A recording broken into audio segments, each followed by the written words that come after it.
सो hey guys, कैसे हैं आप लोग? आई होप आप लोग बढ़िया होंगे। और इस वीडियो में गाइस हम बात करने वाले हैं क्रिप्टो करेंसीज के बारे में कि क्रिप्टो करेंसी क्या है और क्रिप्टो करेंसी को क्यों बनाया गया है। इस करेंसी को बनाने के पीछे का मोटिव क्या था, क्योंकि हर एक कंट्रीज का अपना ऑफिशियल करेंसी होता है, लेकिन उसके बावजूद एक डिजिटल करेंसी को क्यों बनाया गया।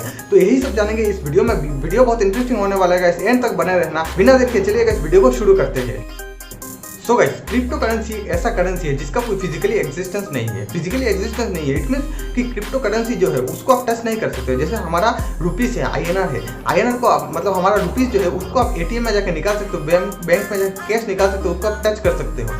लेकिन जो क्रिप्टो करेंसी है उसको आप टच नहीं कर सकते, वो फिजिकली है ही नहीं, वो सिर्फ डिजिटली ही रहेगा। डिजिटली ही रहेगा, आप डिजिटली उसको बाय करोगे, आपका डिजिटल वॉलेट रहेगा, उस वॉलेट में डिजिटली रहेगा और फिर उधर से आप यूज़ कर सकते हो उसको।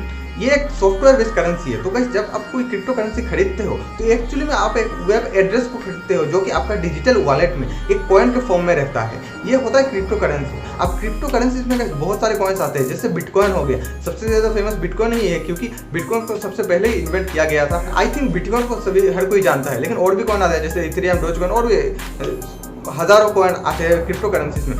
तो ये जो कॉइन्स आते हैं गाइस, ये सिर्फ एक वेब एड्रेस होता है जब जो आप खरीद के अपने वॉलेट में रखते हो, जो डिजिटल वॉलेट में रखते हो और फिर उधर से आपको यूज़ कर सकते हो।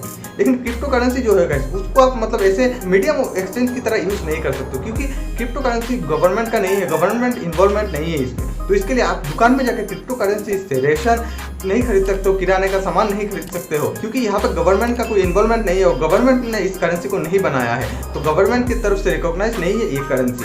अब ये करेंसी क्योंकि गवर्नमेंट की तरफ से रिकॉग्नाइज नहीं है, गवर्नमेंट का कोई इन्वॉल्वमेंट नहीं है, तो इसीलिए ये जो करेंसी ये पूरा डिसेंट्रलाइज्ड है। डिसेंट्रलाइज्ड होने का क्या मतलब है, मतलब ये जो करेंसी है इसका कोई ट्रैक, इसका कोई रिकॉर्ड गवर्नमेंट और बैंक किसी के पास, मतलब किसी थर्ड पार्टी के पास नहीं होता है। जो क्रिप्टो करेंसी यूज़ करता है सिर्फ वही जानता है कि वो कहाँ कहाँ ये पैसे को इन्वेस्ट किया है, कहाँ कहाँ ट्रांसफ़र किया है। सब कुछ जो है जो इंसान यूज़ कर रहा है वही जानता है, क्योंकि इसको ट्रैक नहीं किया जा सकता है, इसीलिए इसको डिसेंट्रलाइज बोलते हैं। अब इसका एक नुकसान ये है कि क्रिप्टो करेंसी डिसेंट्रलाइज है, इसलिए मतलब कोई भी थर्ड पार्टी जो अथॉरिटी है उसको ट्रैक नहीं कर सकता है। तो इसके लिए क्रिप्टो करेंसी से बहुत सारे इलीगल एक्टिविटीज़ भी होते हैं, जैसे स्मगलिंग, ड्रग सप्लाई, फिर गन्स के बाई करना, खरीद करना, मतलब ये सब जो इलीगल एक्टिविटीज़ है ये सब क्रिप्टो करेंसी से बहुत होता है। और यही रीज़न है 2018 में क्रिप्टो करेंसी को एक बार बैन भी किया गया था इंडिया में, लेकिन फिर 2 ईयर्स केस चला सुप्रीम कोर्ट में। उसके बाद फिर 2020 में क्रिप्टो करेंसी के ऊपर से वो बैन हटा दिया गया है। तो ये था गाइस एक सिंपल वे में क्रिप्टो करेंसी के बारे में कि क्रिप्टो करेंसी क्या है।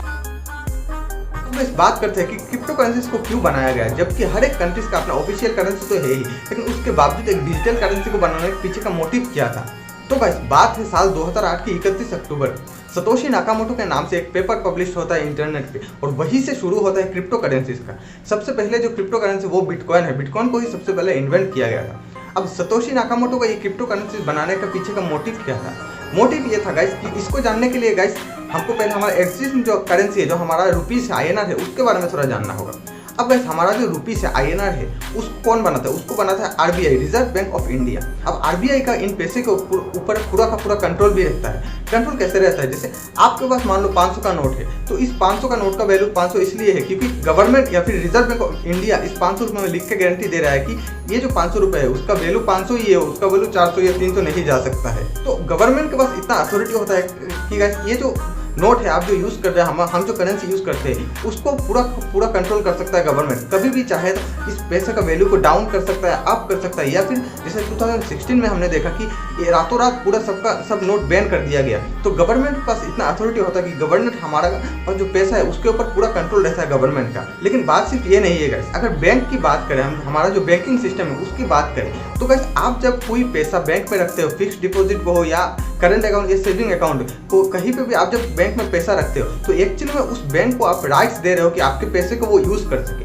हमारे अकाउंट में जो पैसा दिखाता है, जो अमाउंट शो करता है, वो सिर्फ एक डिजिट होता है, लेकिन एक्चुअली में बैंक वो पैसा आपके बैंक के पास नहीं रखा हुआ होता है। वो इस पैसे को इन्वेस्ट करता है, इंडिविजुअल्स को या फिर बड़े बड़े कंपनीज को लोन देता है, बहुत सारी जगह इन्वेस्ट करता है। लेकिन प्रॉब्लम ये नहीं कि वो लोग इन्वेस्ट करता है, प्रॉब्लम तो तब आता है जब बैंक ऐसे इररिस्पॉन्सिबल तरीके से ऐसे लोगों को लोन दे देते हैं कि बाद में वो लोग ये लोन चुका नहीं पाते, वो लोन NPA बन जाता है। और ये लोन एनपीए बनने के बाद जब लोग बैंक को ये लोन रिटर्न नहीं कर पाता है तो बैंक करप्ट हो जाता है। और बैंक करप्ट होने के बाद गाइस ये जो प्रेशर आता है ये आम आदमी के ऊपर ही आता है। जैसे पीएमसी बैंक के केस में हम देखा है कि पीएमसी बैंक जब करप्ट हुआ था तो लोग अपना ही पैसा बैंक से नहीं निकाल पा रहे थे, क्योंकि बैंक के पास पैसा है ही नहीं, लोगों को देगा कहाँ से। ये तो एक प्रॉब्लम है ही, लेकिन साथ में साथ बैंक का तरह तरह का रूल्स रेगुलेशन भी है। जैसे आप इस कार्ड से इतना ही पैसा एक दिन में ट्रांसफर कर सकते हो, इतना ही पैसा एक दिन में रिसीव कर सकते हो। तरह तरह बैंक अलग अलग रूल्स रेगुलेशन। उसके बाद आप इंटरनेशनल ट्रांजेक्शन करोगे तो उसका हाई ट्रांजेक्शन फीस। उसके बाद बैंक का तरह तरह का फ्रॉड होता रहता है। कहने का मतलब ये है कि बैंक और गवर्नमेंट के क्राइटेरिया के अंदर ही हमको रहना पड़ता है। तो सतोशी नाकामोटो ये चाहते थे कि क्यों ना हम एक ऐसा करेंसी बनाए जिसके ऊपर सिर्फ और सिर्फ हमारा ही अथॉरिटी हो, मतलब जिसमें कोई गवर्नमेंट, कोई बैंक, कोई थर्ड पार्टी इन्वॉल्व ना हो। हमारा जो डेटा है वो कोई बैंक के पास, गवर्नमेंट के पास ना जाए।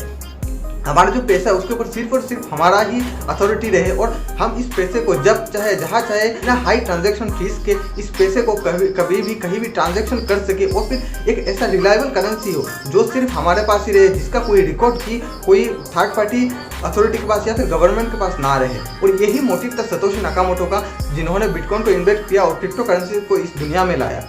तो ये था गाइस एक सिंपल रिव्यू, आपको समझाने की कोशिश की एक सिंपल वे में कि क्रिप्टो करेंसीज को क्यों बनाया गया।